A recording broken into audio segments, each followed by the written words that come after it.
So maybe we're waiting for the call. I can see a question here which is very relevant. That people saying there are some differences by geography between the UK and in particular, I think the person mentioned Germany in terms of working from home and others. I think this is true. We've seen some regional differences, although the trend is extremely strong in all countries. But I think it also depends. If you look at the service economy in the UK. It's massive, and if you look at the manufacturing part of Germany, it's massive as well. So you have different economic drivers for people going back to work from one country versus the other. I think we've got some good participation now in the poll. So if we could bring up the results. So.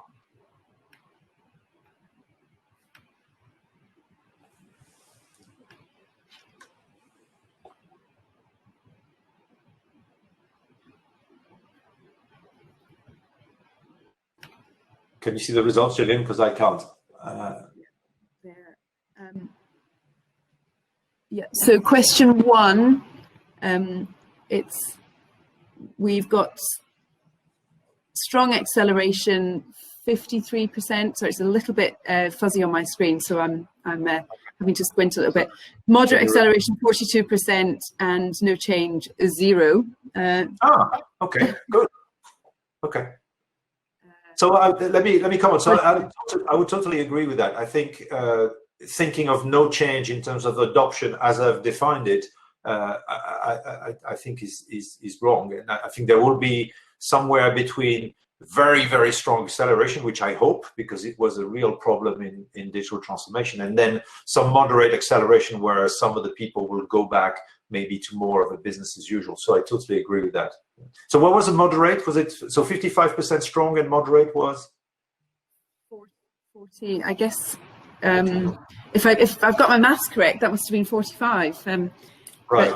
Yeah. So we've got question 2 up now. Working from home will accelerate reskilling. So we've got moderate acceleration very much in the majority, 71%. 21% strong acceleration, and then a small number, I make that about 8% saying no change. Okay. So it's changed a bit, 75% moderate, 20% strong, 5% no change. Yes. And then we can also bring up number 3. There we go. So increased organizational innovation in the way we organize. So 78% resounding support for new models emerging, 20% changes at the margin, and 2% back to business as usual. Okay. That's very interesting. This is a very optimistic group we've got here. That this is really going to be long-term change. I mean, these are we have the right people to exert the change. So this is so I totally agree with the poll responses on the increased digital adoption. My feeling is it's here to stay. What we're seeing already in a number of countries that are going back, particularly around Asia, is that this is sticking.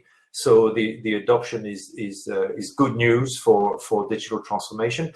I'm kind of with you on the increased workforce skilling. I'm not sure. I hope and I sincerely wish that we will find ways to really improve mass reskilling of the workforce.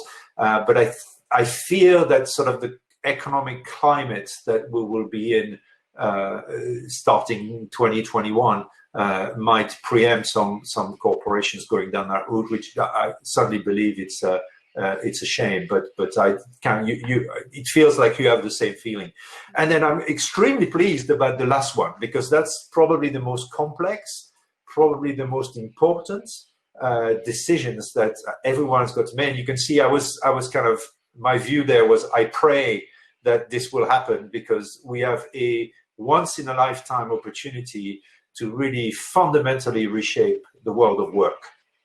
And it's not easy, it will take time and so on and so forth. But this notion that as we sort of tool up our organization, as we automate, I can see a shift from really a focus on the technology innovation part to moving to an organizational innovation part where we have to change the way that we run this organization over time. And it's about, as I mentioned, it's about the how we manage the workforce, it's about how we manage the work, and it's definitely how we manage the workplace, as you've seen from point 1 here and 2. So really, my message, I think, and I'll try to end there, was really that there's been no time better than right now to accelerate digital transformation.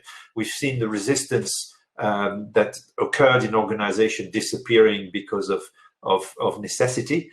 We've seen the adoption of digital tools going through the roof. We've seen this huge momentum for learning, and I think this opportunity for organizational innovation is really one where I've seen a few questions as to how can HR play a role in digital transformation. Well, I think this is one where it's not just play a role, is that the seat at the table together with the operational people to really affect those transformation has never been more important. And it's about people skilling, it's about the shape of the organization, it's about how we manage contingents and workers inside the organization. So incredibly complex kind of change, but I'm a digital optimist, so I see this as a finally the impetus to actually change the way we run our organization, which hasn't changed for the best part of 93 years and still based a lot on this sort of command and control military type of operations. If we can start effecting a change in that to the benefit of the business, but also the benefit of the people, I think we would have learned a lot from this experiment. So let me maybe stop here and see whether we have other comments, questions. Thanks, Didier. I mean, one question, I think this point about skills is of great interest. I know from research that we're doing at the moment, companies are very focused on understanding the skills they have, how they can develop skills that they will need for the future, and the whole agenda around upskilling. And if I may make a very brief plug, we're going to be doing some research next year on the whole workforce of the future and the reskilling agenda. So very interested to hear from people in the session who are doing good work there, to tap into that research that we're going to be publishing next year. But specifically, one question that's come through is around, what are your thoughts about digital transformation being about talent shifts, not necessarily technology shifts? So I guess that taps into that idea of skilling, reskilling, upskilling. Sure. Totally. So I think so. Yeah, absolutely. So the talent shift is there. I would say that there are various levels of talent shifts. There are shifts that are to do with skilling the people we have. So we cannot hire everyone, rehire a new population. So we have to uplift the people we have. I think we will see. The old notion or age-old notion of multi-skilling coming back into force, because what happens with automation is it's not the robot replacing the people, it's the robots replacing 10% of what people do, or 18% or 28%. So we get into this FTE syndrome where it's part of the job and the task that is being replaced, but not the entirety of the role. So therefore reskilling, I think, will play a big role. And then, of course, there is I think hiring will continue, because there are shifts that is about skill set that organization do not have. Like, I mentioned machine learning and deep learning earlier on. If that becomes really big, then we need to skill. And this is very hard to reskill within an organization.